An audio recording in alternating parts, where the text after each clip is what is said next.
arguing, girl. I'm tired, I'm tired, I'm tired. I'm tired of arguing, girl. Baby girl. Good day, viewing audience. I'm your hostess, Freelance, and welcome to Living Room, where we discuss real-life topics and give real-life solutions and information pertinent to those topics so you can live a more holistic life. That is our goal. And in this particular series, we're going to be tackling the topic of politics and government.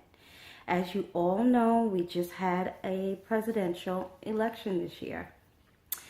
And Donald Trump was named, or won, excuse me, let me not just say, oh, we won him, because the people didn't choose him. But, he was named president-elect. And even though his opponent, Hillary Clinton, won the popular vote by like 2 million votes, Mr. Trump won the electoral votes. He had 279 electoral votes to Hillary's 228.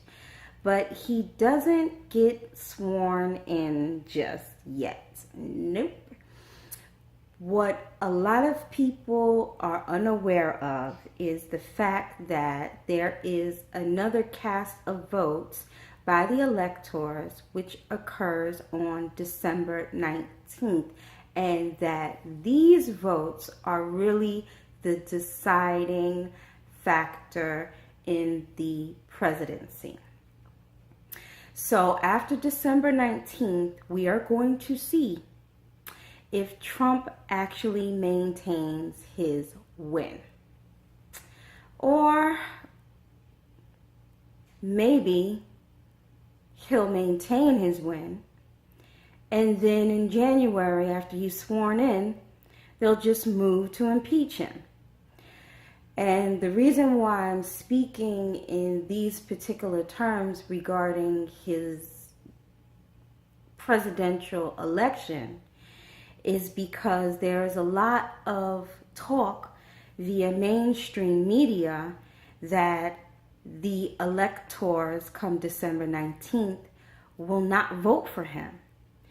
There's also a lot of discussion about his recent settlement with in regards to Trump University and their fraudulent admissions and financial aid practices. Trump just settled that case out of court, and a lot of people are feeling like, being that he settled, that's like an admission of guilt.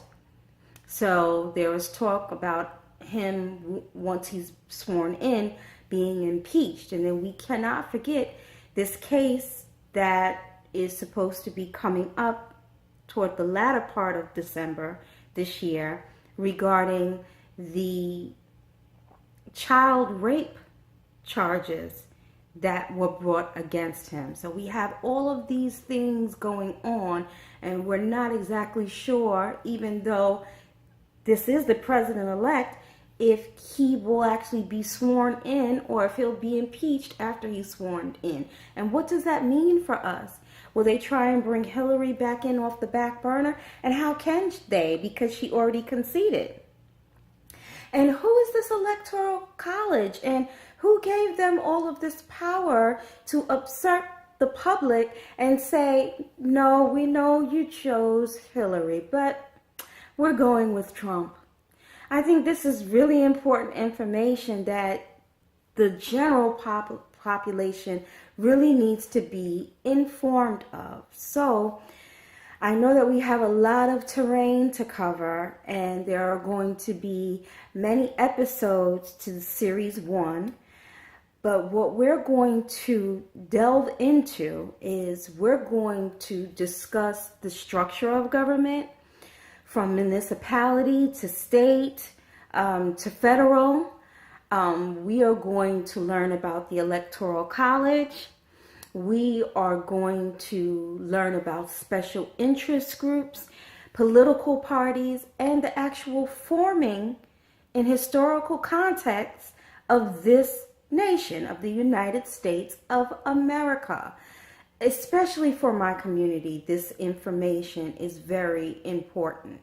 The so-called Afro or Black American community, unfortunately, like the great Chris Rock has said, if you're Black and American, the love relationship for America is a little bit different. It's like that stepfather that paid your way through college but molested you. And unfortunately, that's just comedic brilliance right there, because even though a lot of minority groups, and particularly especially the Black community, puts their hopes in the Democratic parties, and their candidates that they come to, campaign in our cities and in our townships with all of these great promises, unfortunately, they fall short of many of the promises that they say they're going to meet for our community. Shortly after they're elected, all of these promises suddenly fade away and they just continue with the status quo. So it's really important that we clearly define this body politic, and that we also are able to understand where we stand within it and how we can develop individually and also collectively to make sure that our interests, our special interests, are met for our communities. Now, there were a lot of people that were upset by this Trump win. I myself, fortunately, I wasn't one of them. I pretty much expected it. I pretty much expected the outcome to be a Donald Trump win. And I'm not going to spend too much time discussing why I felt that way. Instead, what I'll do is I would like to play a speech from a very powerful, influential man in the 60s that details my stance and just understanding of this particular body politic and how it works in respects to my community. I'm not saddened by how I see this particular body politic operates in regards to my community. I'm actually excited because knowing where you stand allows you to formulate a game plan in moving forward to get you to where you want to be. So it could actually be a standpoint of power instead of a standpoint of weakness or needing, in terms of my community and how a lot of people may or may not view it, and how a lot of people within it may or may not view it. I think we are in a very powerful position, and if we take the correct steps and they're well informed, that we can create miracles. And with that being said, please enjoy this speech from the late, great Malcolm X, Part 2, coming shortly. My name is Freelance. I'll be back soon with Part 2. Signing off. Peace and blessings. Why does this loom to be such an explosive political year? Because this is the year of politics. This is the year when all of the white politicians are going to come into the Negro community. You never see them until election time. You can't blame them until election time. They're going false promises. And as they make these false promises, they're going to feed our frustrations. And this will only serve to make matters worse. I'm no politician. I'm not even a student of politics. I'm not a Republican, nor a Democrat, nor an American, and got sense enough to know it.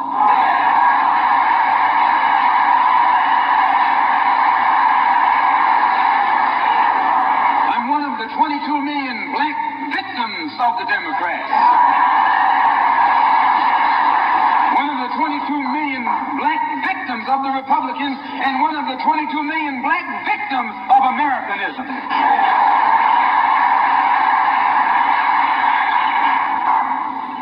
And when I speak, I don't speak as a Democrat or a Republican. I speak as a victim of America's so-called democracy. You and I have never seen democracy. All we've seen is hypocrisy.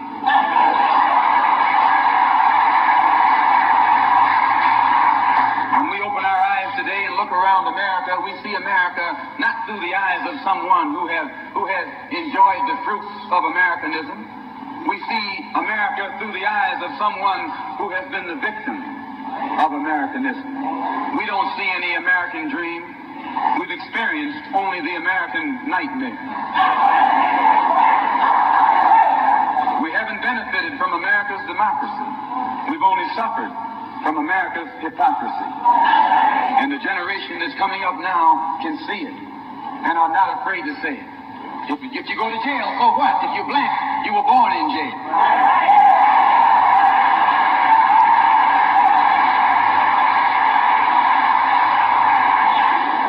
If you black, you were born in jail.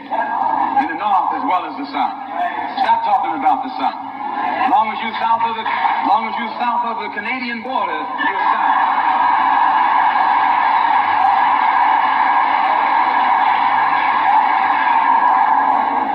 Don't call Governor Wallace a Dixie governor. Romney is a Dixie governor.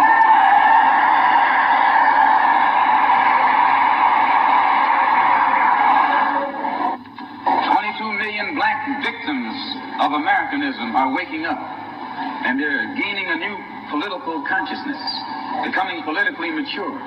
And as they develop this political maturity, they're able to see the recent trends in these political elections. They see that the whites are so evenly divided that every time they vote, the race is so close, they have to go back and count the votes all over again. And which means that any minority that has a block of votes that stick together is in a strategic position. Either way you go, that's who gets it. You're in a position to determine who go to the White House and who stay in the doghouse. You're the one who has that power. You can keep Johnson in Washington, D.C., or you can send him back to his Texas cotton patch.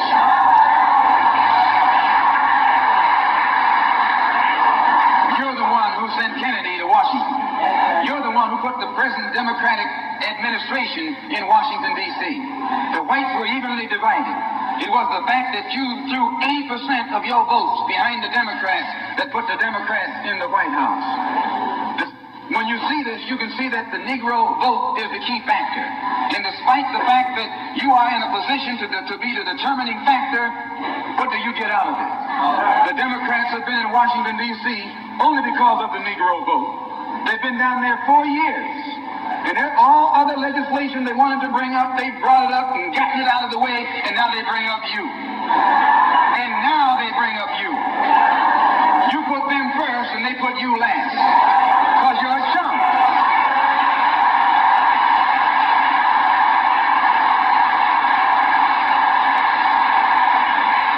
A political chump. In Washington, D.C., in the House of Representatives, there are 257 who are Democrats. Only 177 are Republicans. In the Senate, there are 67 Democrats. Only 33 are Republicans. The party that you bash controls 2/3 of the House of Representatives in the Senate, and still they can't keep their promise to you, because you're a chump.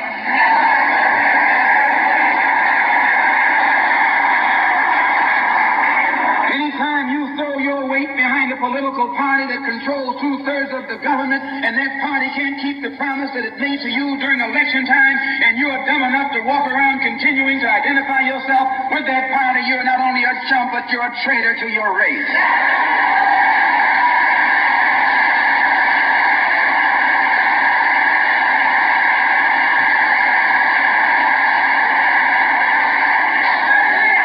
What kind of alibi do they come up with? They try and pass the buck to the Dixiecrats. Now, back during the days when you were blind, deaf, and dumb, ignorant, politically immature, naturally you went along with that. But today, as your eyes come open and you develop political maturity, you're able to see and think for yourself. And you can see that a Dixiecrat is nothing but a Democrat in disguise. You look at the structure of the government that controls this country. It's controlled by 16 senatorial committees and 20 congressional committees.